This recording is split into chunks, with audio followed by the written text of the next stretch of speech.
Hi everyone, and welcome back to the podcast. Today is a different type of an episode.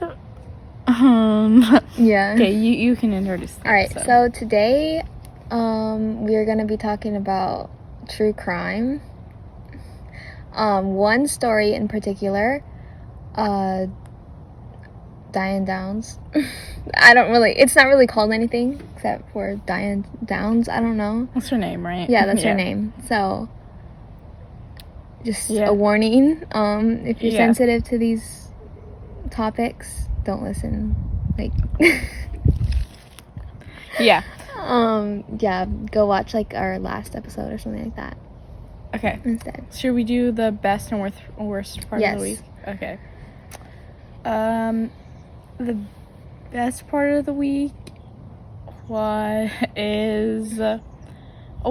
Sunday counts as part of the week, right? Yeah. Okay, I got to go shopping on Sunday. So fun. So fun. Okay. The worst part of the week is that it's almost finals week. Yeah. So that's bad. Okay, the best part of my week is that we're finally doing and learning our dance and ballet. That is literally supposed to be performed in 2 weeks. In 2 weeks. So yeah, it's good and bad because we're finally getting around to finishing it. We're also gonna film. We're gonna do it. We're gonna wear our costumes and film it tomorrow.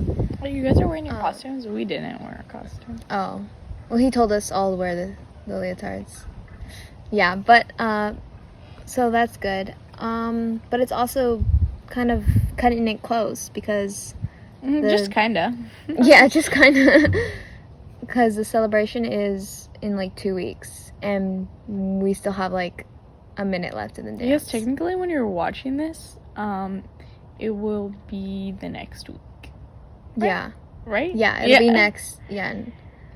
So it'll be 1 week. Yeah. When they're what? Because next week would be May 9th, and then the 16th is tech. So. Right. Anyway. Yeah. Okay, yeah. that's both good it's and both bad. good and bad. Okay, should we jump right into the story? Yeah. All right. Okay, you can explain the story. Okay. So, this happened around 1983-84 in Oregon. And basically it's kind of complicated, but I'm just going to tell you the simplest explanation, but basically Diane Downs she says in interviews that she always wanted children and always wanted to become a mom. So right away when she was 17, she got married and had 3 kids. Without her husband knowing, they didn't plan to get pregnant. Right, she just wanted it, so she just got pregnant. Yeah. Yeah. So it makes me wonder, were those even the father's kids? Well, she had 3 kids. 2 of them were her husband's kids, and one of them was an affair. But yeah, she also said she had 10 lovers in 2 years. And she's like, that's not that much. Yeah, I know, right? So yeah, you can kind of tell her character. She's not a very good actress, so you can kind of tell when she's lying. She's not. But anyway, her oldest child, Christy, and the middle child, Cheryl, were her husband's kids, most likely. Yeah. And then Danny, her youngest son, she said wasn't even her husband's kid. When this happened, they were all under the age of 12, right? Right. So. Yeah, so basically, her marriage isn't that great, so her and her husband want to get a divorce. So she starts seeing this other man, and he says he'll leave his marriage for her, and it's oh yay, all good, she likes him and stuff, but he doesn't want kids, and she has 3 kids. So I guess in some this is so messed up, but in a messed up way, she decides to get rid of her kids so that she can be with this guy. So, one night, she is driving with her 3 kids in the back seat. They're all under the ages of 12. I don't really know each different age. The younger one is probably like 2 years old. Like, right. In the pictures, they look small. Yeah, because the oldest is like 8 or 9 or something. Yeah. Yeah, they're young children, and it's like nighttime. It's dark. They're driving, and she pulls over to the side of the road and gets out, goes to the trunk, gets something, and then walks back and gets back in the car. This is what actually happened, not what she said. Right. This is what Christy, her oldest daughter, testifies happened and says happened. And then basically Diane turns around and shoots her children. And then proceeds to shoot herself in the arm. She didn't shoot her children in the arm, though. No, she just shot to kill them. Right, because she wanted to get rid of them. Yeah, it wasn't like... Because they were a burden, yeah. So... What the heck? Oh my god. But yeah. So she shoots her arm too as well to make it look like she was also a victim. And then she basically, with her kids bleeding and like dying. Almost, yeah, like dying, in the back seat, she slowly drives them to the hospital. Slowly. That is what happened. But then in interviews, what she says happens is that she's driving with her kids. That part's true. It's dark. But there's a stranger, like a strange man who comes up to her and like makes her stop her car. So she stops, she gets out, and apparently he tells her to like give him the car keys and like get out and he won't like harm her or something. But I guess she said he did end up, because she said she throws her car keys like he said, but he shoots her and her children. Yeah. That's what she told people. But she kept like changing her story. But then later, and then 2 months after this happens, she changes her story and says that the man actually like kind of knew her and was calling her by her name and referencing her tattoo or something. Which does that even have to do with it? I don't know, but it was just like, it was like personal, like he knew her. And she described him as like a bearded, like, what was it? Bushy haired guy. Yeah. So she changes it, and people are just like, it's just like something is wrong with it. Even the first story, there's just like something wrong with that. She also says that she drives really fast to the hospital, but she actually in reality drives slow, because they calculated, I guess, the time that about the time that the kids were shot, to like how long she arrived at the hospital. I guess like there's also, an estimate. The youngest one died. The 2 older ones survived. No, the middle. Yeah, Cheryl. So Cheryl is the middle child, and she does end up dying. I thought it was the youngest one. You'd think it would be the youngest one who died. Yeah, I mean. Yes, but anyway. Yeah, Danny, the youngest, he was like paralyzed, and the oldest, I think she had like a stroke. Yeah, she had a stroke, so she was in the hospital for a long time, and so basically that all happens, and at first people are like scared. They're like, oh my god, there's a dangerous man roaming around shooting women and children. So they're scared because they think Diane is a victim, as she says she is. But the more they investigate, it's not a believable like story. Yeah. And she's a really bad liar. She is a really bad liar. She has because like no empathy. She has no emotion. They shot the kid. Right, just dead faced. And in one of her interviews, you can clearly see her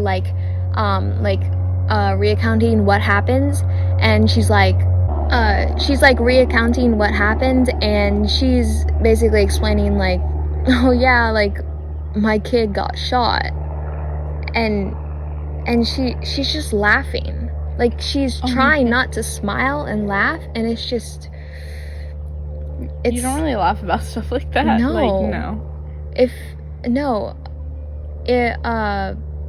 A mother whose children have been shot would be like crying and like showing emotion because that's her children. But anyway, she is also, if the guy was referencing her, wouldn't they shoot her more badly than the kids? Exactly. She would probably be the wounded it takes one. a certain person to shoot children. Exactly. And I feel like if it was just like a random criminal or something, just shooted her and took them and kidnapped the kids, more likely. Right. It would probably she would probably be shot more if it was just like a random act. But so basically, once Christy is feeling better, she goes to court, and they like ask her who shot her, and she says my mom, and that basically like it basically ties up the case. And they also she was pregnant, and they gotta add that and part, right? And they arrest Diane, and who's at like the 9 exact months time, pregnant. Yeah, she thinks she'll get a less sentence. Yeah, if she's pregnant. She's 9 months pregnant. Like, okay, so basically she uses her pregnancy and like kids and babies to manipulate people, and she thought she got pregnant, I feel like, because she thought that it would give her like a lesser sentence, or like just like a easier time. So she is pregnant. They still arrest her though, and she's 9 months, so she's like about to give birth any moment. When she does, she gives birth to a girl she names Amy Elizabeth, and right away she has to go back to jail, basically right after she gives birth. And Amy Elizabeth is adopted and renamed Rebecca Babcock, right? Babcock, I think. Yeah. So she Rebecca goes to a good home and is basically free of her biological mother, and her adoptive parents don't want her to know who her biological mother is. She eventually finds out. I think she like tricks a babysitter or a friend or someone into telling her when she's like 12 or 13. So she eventually finds out. But yeah, she basically lives a good life and was like saved. Yeah. But what happened to the other two? The other two, they were adopted. Oh, by the prosecutor. By the prosecutor, which everyone was saying was so heartwarming and just like unbelievable too. Like that's like never happened. But so Christy testifies against her mother, and Diane goes to jail.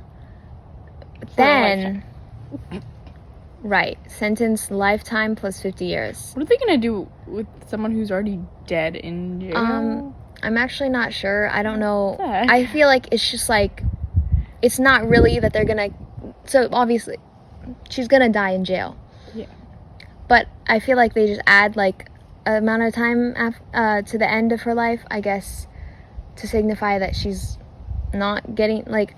Definitely not getting out. I mean, I have no clue, but I feel like it's more than not really gonna keep her body for 50 more years, but like more of just like saying that she's not gonna get out.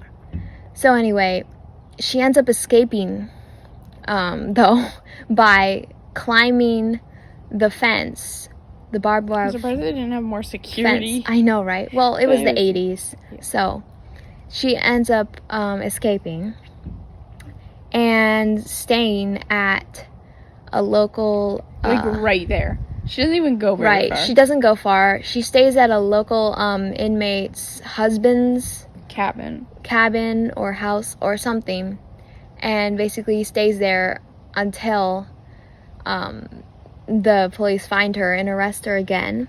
And she tells them that she was trying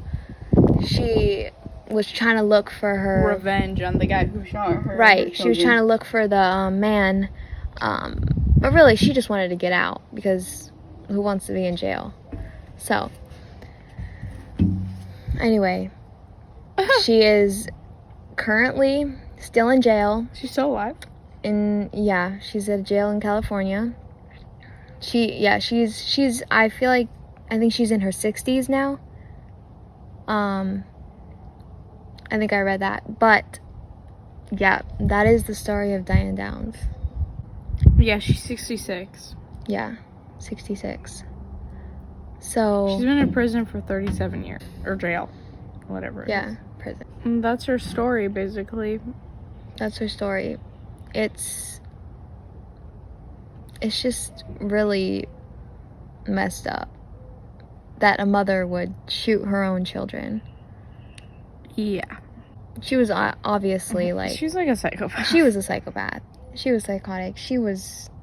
And they also have like interviews with her husband, her ex-husband. Yeah. The father of like her first two children. Yeah, Christy and Cheryl's father, of him saying that he wants her executed and they should have done that a long time ago, and that basically he doesn't want anything to do with her being alive.